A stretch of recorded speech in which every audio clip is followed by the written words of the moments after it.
జిల్లా కావలి municipality 36వ ward పరిధిలో నీటి సమస్య తీవ్రంగా మారింది.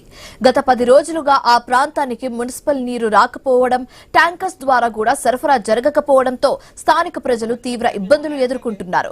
దీంతో ప్రజలు ఎమ్మెల్యే కృష్ణారెడ్డికి ఫోన్ ద్వారా సమాచారం అందించారు. అధికారులతో కలిసి వెంటనే అక్కడికి చేరుకున్నారు ఎమ్మెల్యే.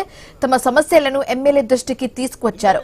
నీరు అందుబాటులో లేకపోవడంతో చెరువు నీటితో స్నానాలు చేయాల్సి వస్తుందని, దీంతో చిన్నారులకు చర్మ వ్యాధులు వస్తున్నాయని ఆవేదన వ్యక్తం చేశారు. ఎమ్మెల్యే తీవ్ర అసంతృప్తి వ్యక్తం చేస్తూ మున్సిపల్ అధికారులపై ఆగ్రహం వ్యక్తం చేశారు. ఇదే సమస్య మీ ఇంట్లో ఉంటే ఇలా ఉంటారా అంటూ అధికారులను ప్రజల ముందే నిలదీశారు ఎమ్మెల్యే.